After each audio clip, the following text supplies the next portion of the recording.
sometimes, when I was growing up, there was a commercial about cornflakes. Taste them again for the very first time.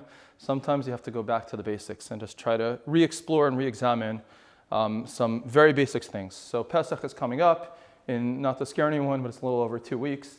And the most basic part of Pesach is that it celebrates freedom, as we say in our tefillah, Zman Cherutenu. It's the time of our freedom. And so it would behoove us to ask ourselves, what is the freedom that we're celebrating exactly? Considering, we don't have to tell anyone after, the last year and a half that we've had, Jews certainly are not free to practice their religion wherever they would wish.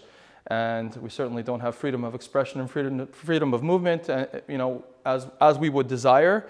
So what is it exactly that we're celebrating year after year? Now, this was a class that I presented in Poznak, and inevitably students would always say, who says that we're celebrating something that still is extant today? Maybe we're celebrating something that happened 3,000 years ago, and we don't necessarily have it today. Now, that is not possible, because every Jewish holiday is celebrating some type of koach, some type of power that Hashem has put for us to grow from, which at that time of year, it's an auspicious time to grow in that area every single year. Now, how do I know that? Because Pesach is going to be on Saturday night. The Hebrew date is the 15th of Nisan, as it is every year. And if you celebrate Pesach, if you start making Kiddush 1 minute early, then you have not fulfilled your mitzvah. And if you do it 1 minute late, if you do it instead of the 15th, you do it a day later, you did it the 16th, then you also have not fulfilled your mitzvah. So sometimes people say, it's so late to stay up at the Seder, let's just start it early. Okay, you could maybe, start certain parts of it early, but the Kiddush, the eating of the matzah, the mitzvot of the evening, the maror, those parts, if you do it even a moment early, then you haven't fulfilled your mitzvah. They're supposed to be time sensitive for the 15th of Nisan. Now, if it's just a commemoration of something, then how would you explain that? What's wrong if I'm commemorating something a few minutes early, or a few hours early, or a few days early, or a few weeks early? What really is the big deal about that? So it must be that we're celebrating something that we have, and we have to tap in to the exact moment that we're able to grow from that blessing of Hashem every single year. And so it behooves us to figure out what is that freedom that we have right now. I would add that many of you may have written the very, very famous book from Yafa Eliach, Hasidic Tales of the Holocaust, where she documents stories of true heroes who, throughout the Holocaust, would celebrate Jewish holidays, try to perform mitzvot to the best of their ability, and all types of crazy, trying circumstances.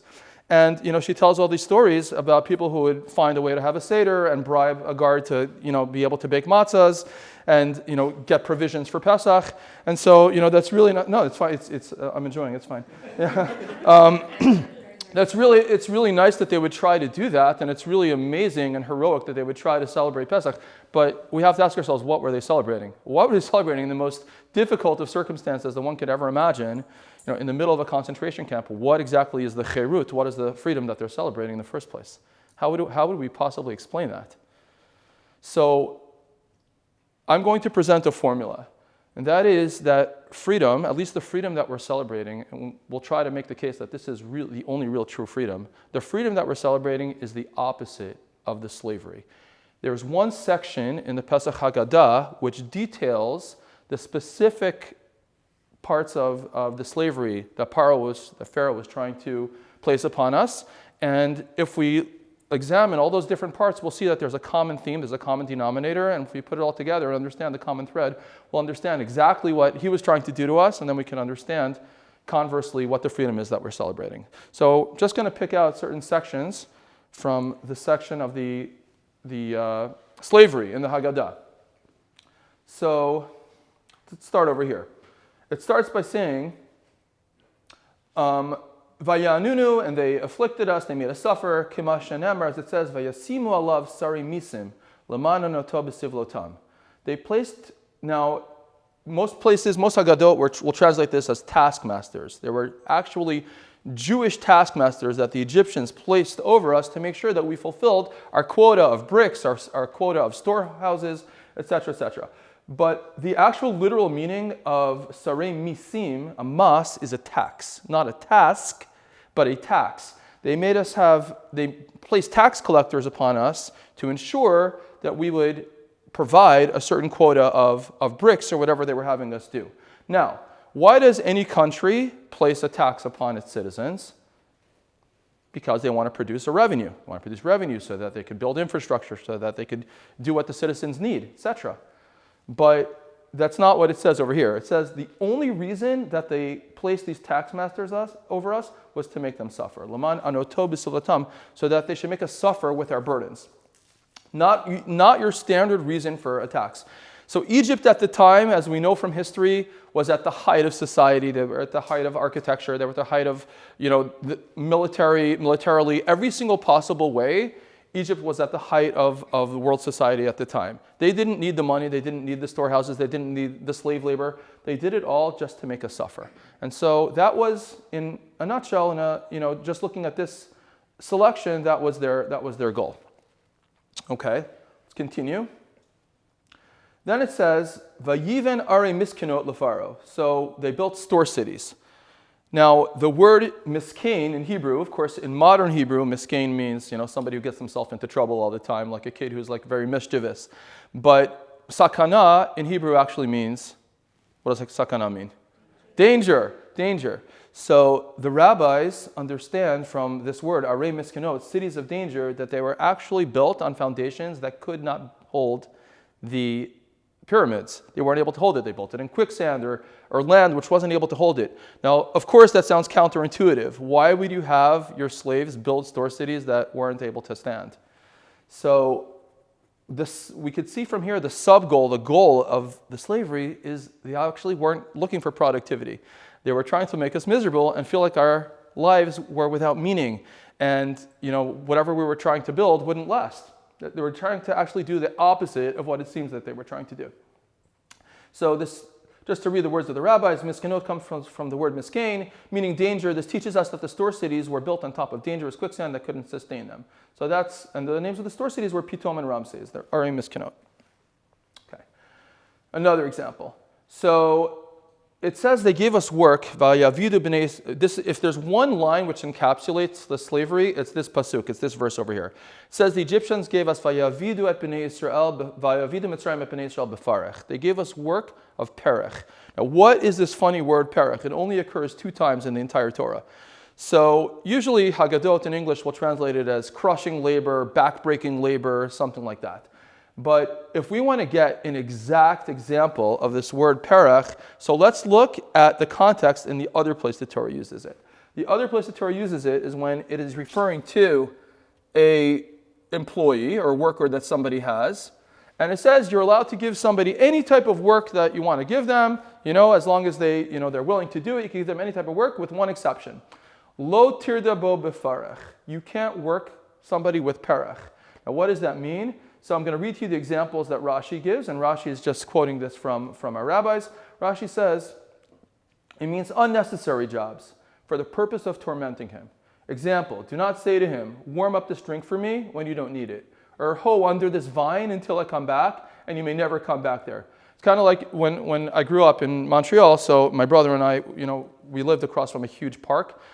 We play football, and my brother would say, go deep, deep, deep, deep, go out, go out. And he'd say, bye, and he wouldn't throw it to you. And sometimes, when somebody has a substitute teacher, they get busy work, right, which is meaningless. And people have no problem putting in effort and putting in a lot of work, as long as there's some meaning to it, as long as they gain something from it.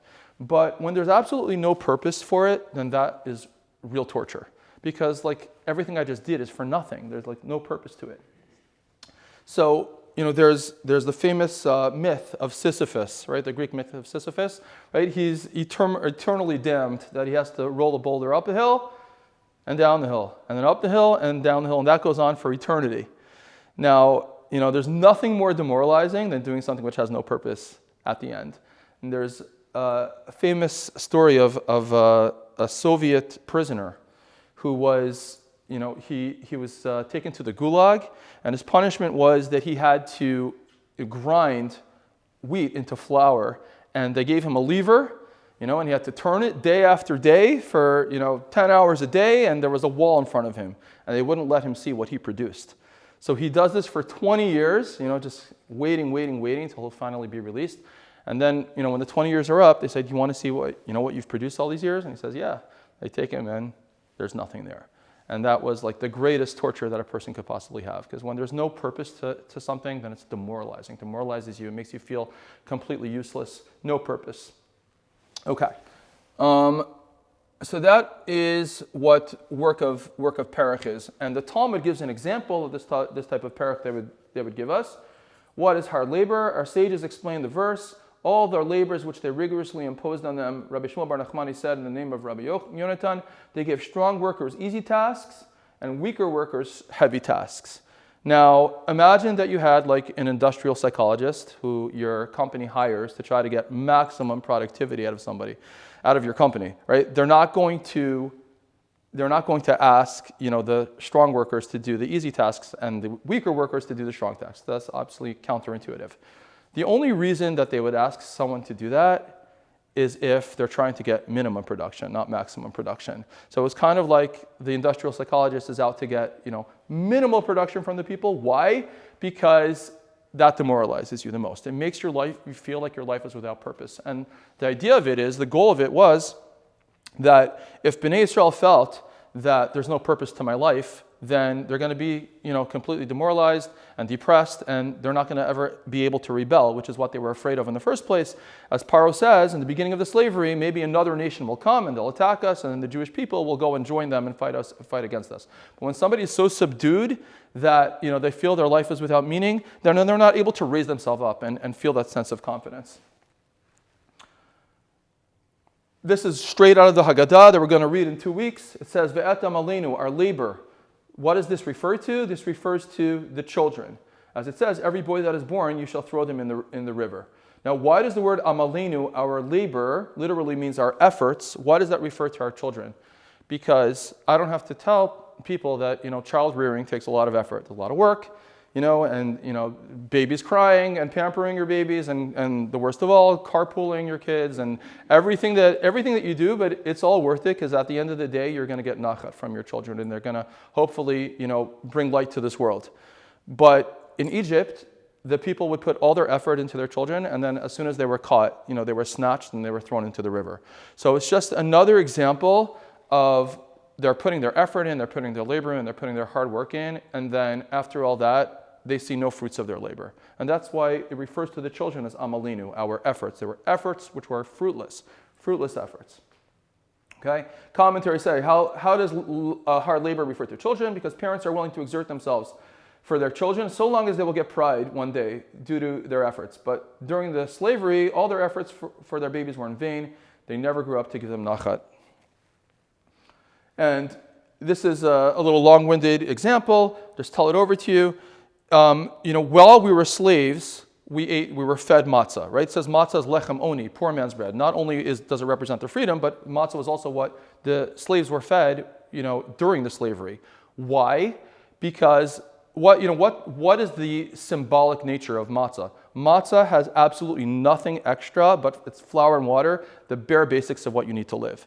So they would eat the matzah so that they could live, and then they could work and build the store cities. And then they were looking forward to their next meal, and then their next meal was so that they could build the store cities.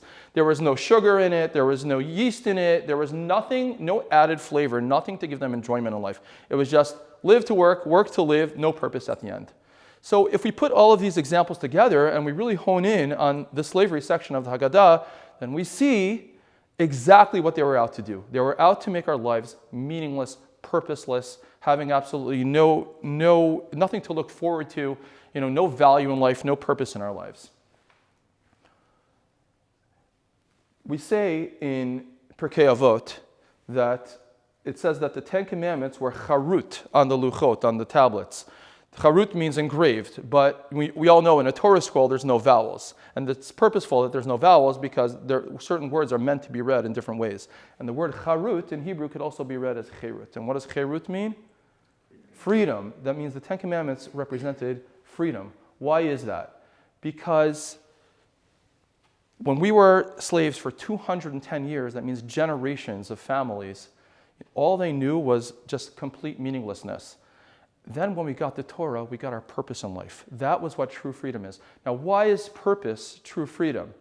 Purpose is true freedom because no matter what situation a person is in, no matter what dire straits a person is in, no matter how horrible the situation is in, so they can always see there's value in it, there's purpose in it. So that is freedom, because I feel like slavery is like I'm not working for myself, I'm working for someone else. Everything that I do, I'm gaining nothing from it. It's for my master.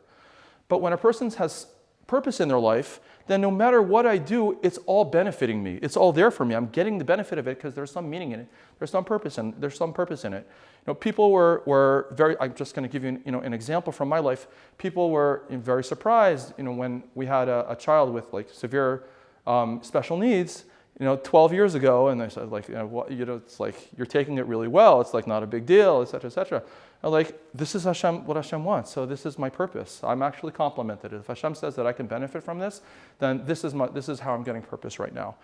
If a person has that attitude, I don't in any way or shape or form mean to say that I always see the purpose in everything and I have challenges trust me, like everybody else.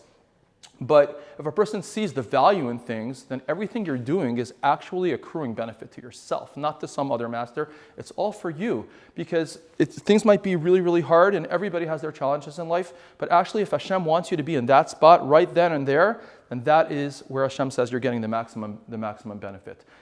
So the real freedom was actually not when we were released from our shackles, but 50 days later, when we received the Torah, as Hashem tells Moshe in the beginning of the slavery by the burning bush, before Moshe even comes on the scene, Hashem says to him, the reason, the purpose of all of this, he points to Sinai and he says, Ta'avdun et Elokim ala har zeh. You're going to serve Hashem on that mountain. That is the culmination. That's where the real freedom happened. Okay? So, what mitzvah describes this idea? How does Hashem imbue this idea that the true freedom is really when we got our purpose? So we know that there's a special mitzvah that we do every single year between Pesach and Shavuot. What is that mitzvah called? The counting of the Omer. The counting of the Omer, exactly. We count the days that have passed between Pesach, okay, we really, in theory, it would sound like we should start counting from the first day of Pesach. For certain reasons, we don't. We wait until the second day of Pesach, or the night preceding the second day of Pesach, and then we count 49 days, and we're counting towards Shavuot.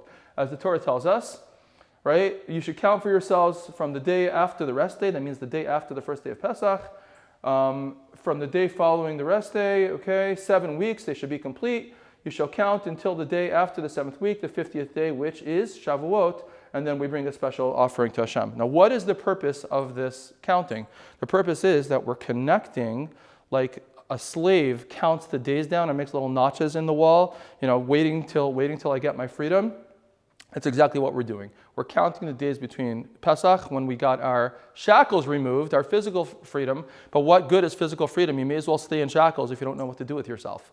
There's really absolutely no purpose to it. And we're counting towards our real true purpose, which is when we got the Torah, a person has purpose in their life, and then a person is able to endure and actually appreciate every single situation.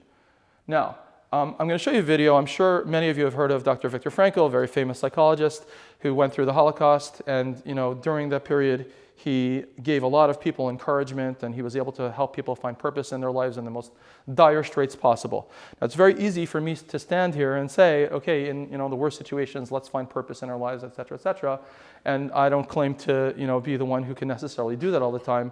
But if there's somebody that we could look to who was able to do that, and actually he said he felt greater freedom during the Holocaust than at any other time of his life, because he said he realized that they could do anything they wanted to his body, but they could not frame the purpose that he saw in it. They couldn't touch his mind or his mindset. So I'm just going to show you like 2 minutes of Dr. Frankl being interviewed. Dr. Frankl, what is the difference between people who are able to pick themselves up, get over life's problems, and those who are not? The decisive factor is decision.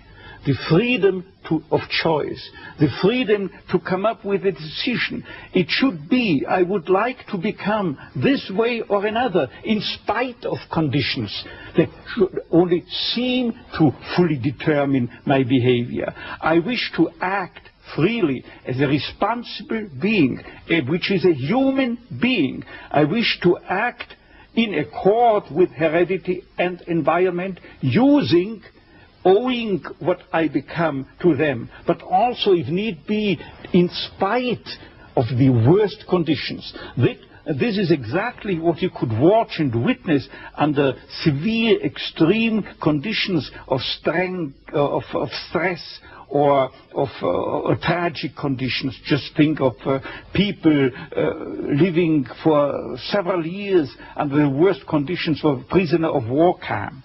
There's a whole body of psychiatric literature about that, or for that matter, in concentration camps. And this is what should be acknowledged. People are free, and if you watch or study the lives of such people in just a detached, down-to-earth, strictly empirical, scientific way and fashion, in another way than you presented it and you commented it in another way, then people get the picture, the impression of a human being as something, not someone, something that is fully determined. Whereas they don't recognize and acknowledge the freedom and the responsibility for themselves, the responsibility for making something or someone out of himself. So your basic philosophy is that life has meaning under all conditions, but how easy is it when there's a sense of hopelessness, a sense of despair, to recognize this meaning? Let me confront you with a somewhat strange definition of despair. As I'm used to proclaiming is that despair can be explained in terms of a mathematical equation. D, capital D, equals S minus M. What does it mean? Despair is suffering without meaning. As long as an individual cannot see any meaning in his or her despair, he or she will certainly be prone to, in its suffering, I wanted to say, no meaning in the suffering. He or she will certainly be prone to despair and, under certain conditions, to suicide. But at the moment they can see a meaning in their suffering, they can mold it into an achievement, they can mold their predicament into an accomplishment on the human level. I want to share a halacha, a Jewish law, which Rambam Maimonides talks about. There's a mitzvah which says, and this is a very uniquely Jewish idea. You don't have this in other religions. In other religions, a person has their religious domain. You go to church, and then you have your, let's call it mundane domain. When you're at home, you act a certain way, and when you're in a religious sphere, you act a different way. But Rambam says that Judaism is very, very opposed to that. And Rambam says there's a mitzvah called B'chol derachecha da'ehu. That means in all your ways, you should da'ehu, means know Hashem. That means in every situation you are in life, even if you're doing the most mundane activities, you're just sitting down to lunch, you're going on a vacation, whatever it is that you're doing, a person should try to focus on the purpose of that, of how is this bringing me closer to Hashem, and then you actually fulfill a mitzvah by doing that. So I'm going to read to you halacha 2.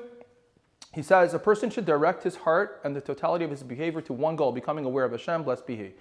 The way he rests, rises, speaks should all be directed to this end. Now, these are the mundane activities we do every day.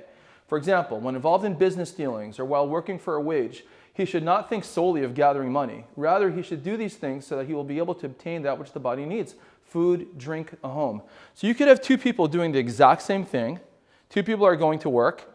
One of them is getting a mitzvah for it, and one of them isn't. Because one of them is focusing on, how is this leading me closer to Hashem? Well, I need to make money. I need to give tzedakah. I need to be able to have a certain comfort level to be able to do mitzvot properly. So he's focused on that. The other person is just going to work without thinking. One of them has just done a tremendous mitzvah, and one hasn't. Now, if you can't focus it in bringing you closer to Hashem, then you shouldn't be doing it, right? I'm going on vacation. I'm going to Disney because I feel that that's what I need right now to be a better Jew. I need this to bring myself closer to Hashem. I need the relaxation. Life is really stressful. Great. So you've just focused and you've told yourself, this is how I'm bringing myself to know Hashem. But if a person really doesn't need the vacation, they're just wasting their time, then, it's like, think of it as like, a relay race. If you go off the track, then it's taking you away. But if it really is something that you need in your life to bring you closer to Hashem, then if you just focus on that, you've just fulfilled an amazing mitzvah. Similarly, when one eats and drinks, he should not intend to do these things solely for pleasure, to the point where he will eat and drink only that which is sweet to the palate. Rather, he should take care to eat and drink and only in order to be healthy in body and limb. Now, listen, I'll be very honest. To say that anyone, especially myself, is perfect in this area and everything I eat is only to bring me closer to Hashem, and therefore I don't eat any junk food and all that. That would be completely a lie. But at least we could strive toward that, and a little bit, somewhat, we can think, my eating is the most mundane thing that I do. Yes, even that, we should try to focus ourselves that we're doing that to bring us closer to Hashem. So,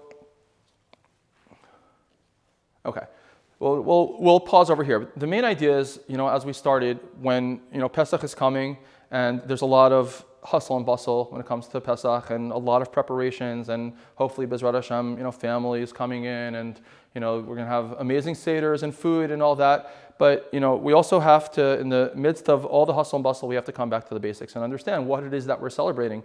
And if people think that we're celebrating, I get to do what I want, that's not really what we're celebrating at all, and nor is it true. Nor has it been true through the ages. We're celebrating that no matter what situation I may be in, Hashem has given us purpose, and the purpose is the giving of the Torah. And Pesach is the beginning of that, when our shackles were removed, so we're able to get ourselves to a place. The slavery was very, very important for many reasons. It made a person fit for getting the Torah. Now, why that is a different class, not this year. Okay, but the real celebration is the real freedom, is thinking about purpose in life. And if a person goes through life with that, they're going to be a lot happier. And it's also going to bring them a lot closer to Hashem when everything they do, they're able to know Hashem in every way. Thank you so much. Then. Okay.